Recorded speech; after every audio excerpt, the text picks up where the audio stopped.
Body shaming చాలామంది టీనేజర్స్ని మానసికంగా ఇబ్బంది పెడుతున్న విషయం ఇది. హాయ్ హలో, దిస్ ఇస్ కోమలని, your parental advisor and a team coach. నీ శరీరం చూసుకున్నావా? ఎంత లావుగా ఉన్నావో? ఏ జిమ్కో ప్లాన్ చేసుకోపోయావా? లేదా నాకు తెలిసిన ఒక డైటీషియన్ ఉన్నారు, డైట్ ప్లాన్ తీసుకో అనుకుంటూ ఎంతోమంది సలహాలు ఇస్తున్న రోజులు ఇవి. అయితే మరికొంతమంది ఇప్పుడే ఇంత లావుగా ఉంటే రేపటి రోజు పెళ్ళై పిల్లలు పుడితే ఇంకెలా తయారైపోతారో అని చెప్పేవాళ్ళు ఉన్నారు. అయితే ఇక్కడ మనం గుర్తుపెట్టుకోవాల్సిన విషయం, ఎప్పుడూ కూడా పిల్లల్లో కాన్ఫిడెన్స్ తగ్గించుకోరు.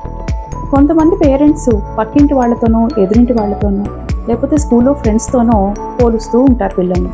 అయితే హైట్ విషయంలో కావచ్చు, లేకపోతే కలర్ విషయంలో కావచ్చు. అది మన పిల్లల్ని మనమే అర్థం చేసుకోకపోతే బయట వాళ్ళు అనడానికి ఇంకా మనం ఛాన్స్ ఇచ్చిన వాళ్ళం.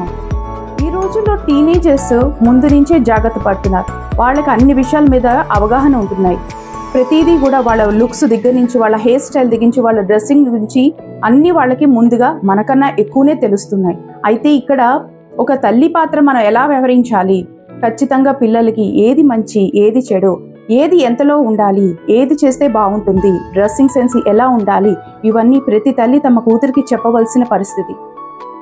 Changing your body should be your choice for your personal satisfaction. It's not for the society. If you are happy with what looks you are right now, that's amazing.